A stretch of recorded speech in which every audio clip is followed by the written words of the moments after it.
I pulled 14 features out of the WordPress 7.1 source of truth and tested each one on the release candidate. And here's what holds up. Check this out.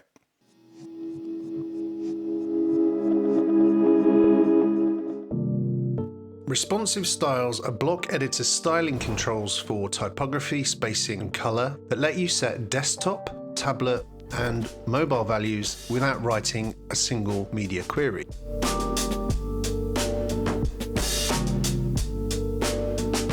What I tested was setting distinct values across all three viewports on the live block,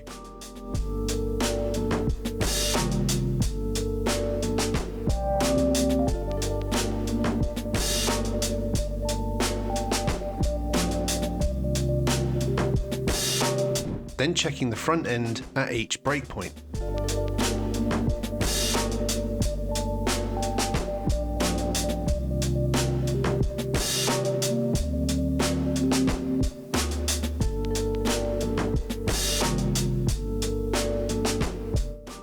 Responsive styles works really well, but keep your expectations in check. If you're already building on an intrinsically designed theme, something like 2025, where clamp and fluid type are doing their job properly, most of what this actually fixes is already solved before you even touch it. It's seasoning, not a rebuild. That said, plenty of people aren't starting from a theme like that, and for them, this is genuinely a benefit. It's also a decent excuse to drop that clunky page builder license that might be quietly burning a hole in your pocket.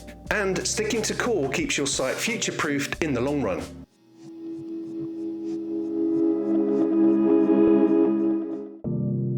So responsive styles cascade desktop first. You set your base style on desktop and then override them down to tablet and mobile. Rather than mobile first, min width approach most developers grew up with. What I tested was building a component desktop first, then adjusting it down, against my usual mobile first instinct.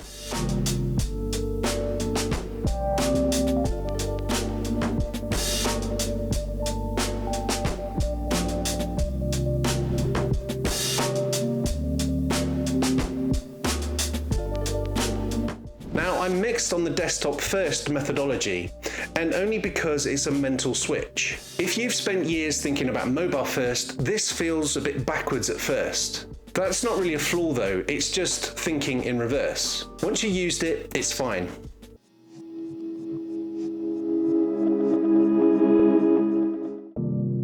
Themes can declare their own mobile and tablet breakpoints in theme.json.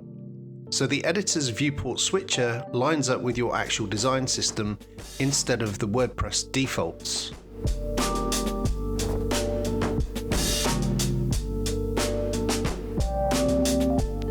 What I tested was adding a viewport setting in theme.json and checking the generated breakpoints matched what I'd actually declared.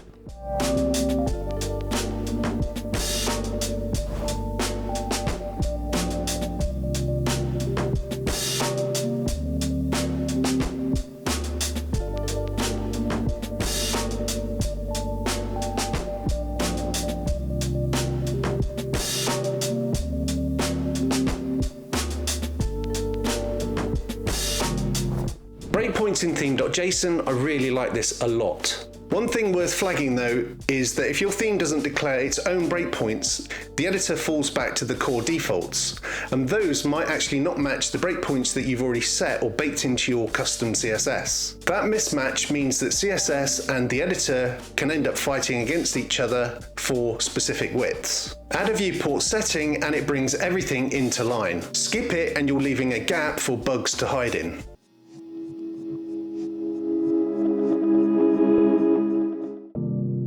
Hover, focus, and active states for buttons and navigation links, stylable directly in the editor with no CSS required.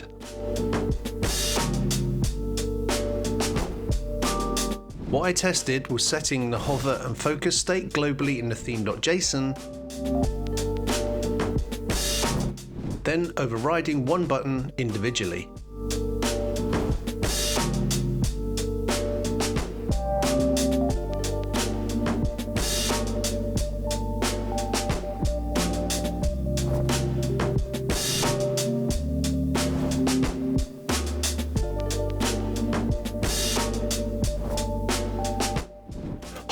focus, and active states works really well, and I love this a lot too.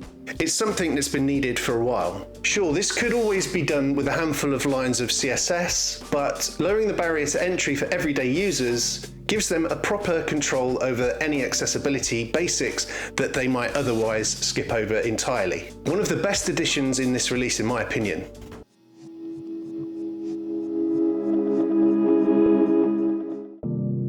So the icon block and icon API is a proper icon picker in core, grouped into collections, plus a registration API.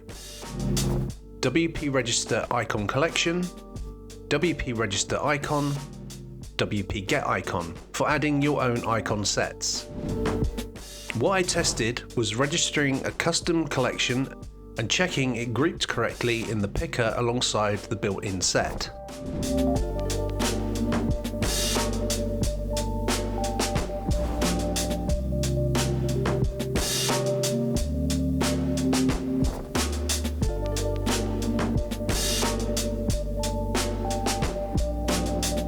The icon block and icon API work really well. The icon block itself has been on the cards for a while, but what I really like about this release is the registration API. Being able to bundle your own custom icon collections, including client-specific branded SVGs, is a genuinely useful development. It's a clean way to lock down and personalize a brand's icon set on a client site.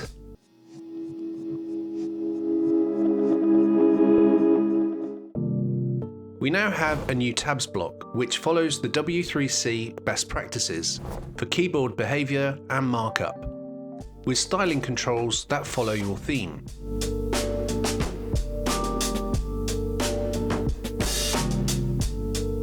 What I tested was building a tabs FAQ section and then checking the keyboard navigation and the theme styling.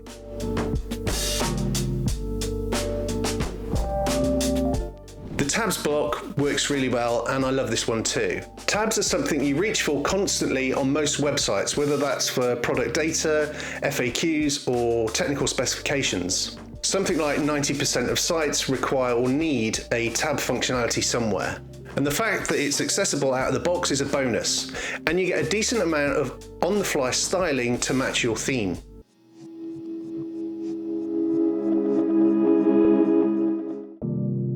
The playlist block is a native audio playlist block with waveform visualization.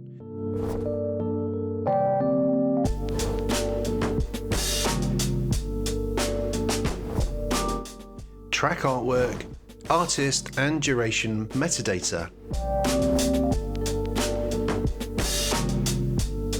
and toggles for what shows on the track list.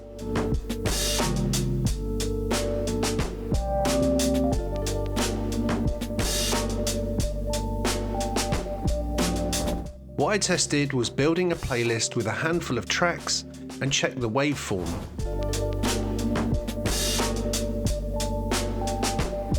I also checked the metadata, display and toggle options.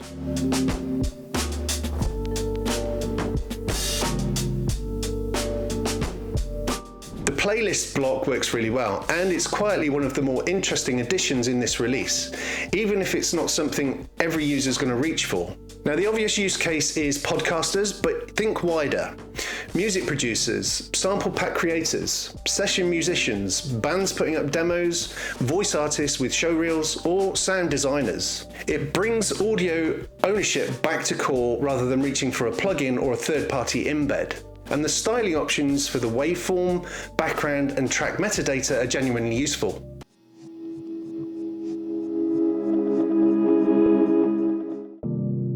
The block switcher and style previews now show a live preview on hover, so you see the results before you commit to them. And what I tested was hovering through several transform and style options on a block to check the preview matched the outcome.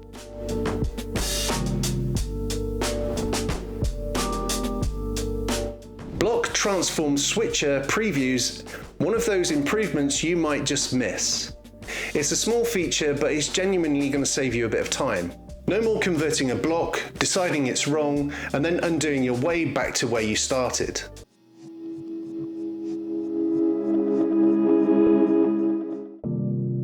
So what is the Media Editor Modal? Well, it's a proper media editor modal for free-form cropping, aspect ratio cropping, flip, fine rotation, with snap guides and metadata editing, all in one place, replacing the old inline cropper. What I tested was cropping, rotating and editing metadata on an image in the browser. The Media Editor Modal works really well. The fact that this runs in your browser through WebAssembly is an additional bonus. There's no sending changes to your server and waiting for them to come back. It happens instantly. Freeform cropping, aspect ratio cropping, flip, fine rotation, and metadata editing all in one place. With the added speed, it's very useful indeed.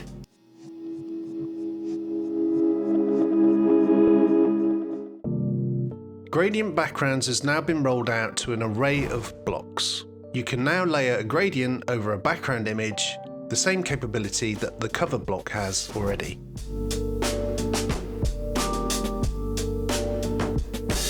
What I tested was applying a gradient over a background image on a group block and checking text contrast.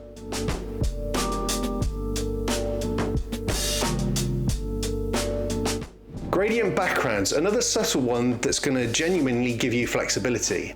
It's a simple addition to existing core blocks, something that you could already do with the cover block, but this opens up a lot more possibilities for adding a bit more polish to the quote, verse, accordion, and post content too, especially where contrast might otherwise be an issue.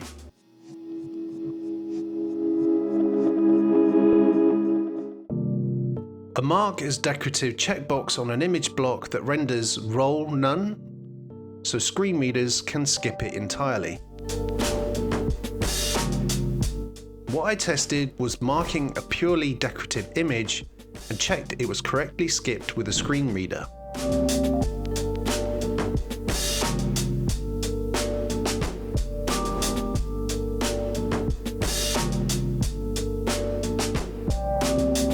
Mark as decorative is great. From an accessibility point of view, this is useful. Coming up with a meaningful alt text for genuinely decorative images can be a bit of a stretch, so letting screen readers skip it entirely is the right call.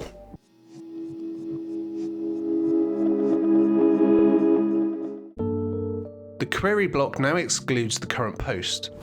It's a new filter on the query block that excludes the current post from the results, so a related post section stops recommending the article you're already reading.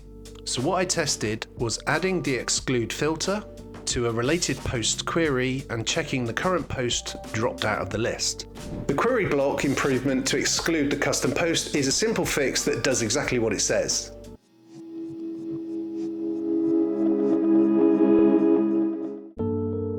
Theme.json gains text shadow support under styles and typography. What I tested was applying a subtle text shadow to a heading via the theme.json. Text shadows is a nice improvement as well. Not something I'd reach for often because I've never been a fan of drop shadows on text unless it's very, very subtle. But you can now dial it back that far. So it's a useful addition and it gets a thumbs up from me.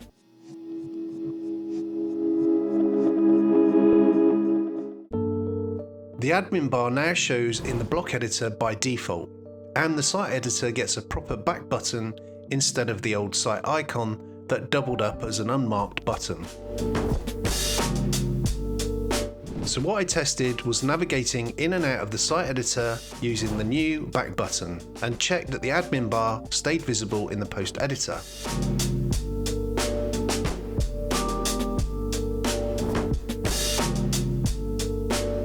And the admin bar everywhere works really well. It's a small change, but genuinely a useful one. Overall, WordPress 7.1 is going to be a strong release. 13 of the 14 features here work really well, and the one mixed result, the desktop first cascading, is a mental adjustment rather than a genuine flaw. So nothing tested here fell short.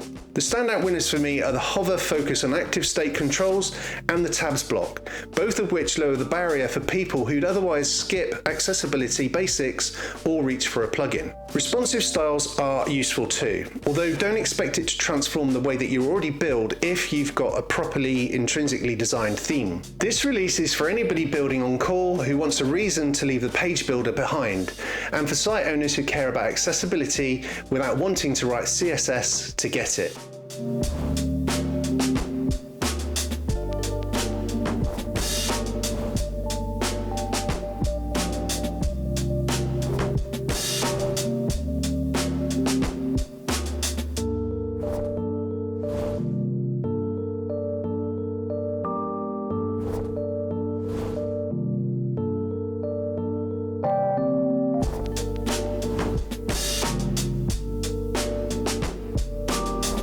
As always, thank you so much for watching. I really do appreciate it. If you have found this video useful or insightful in any way, please do give it a like, as it helps others to find this content.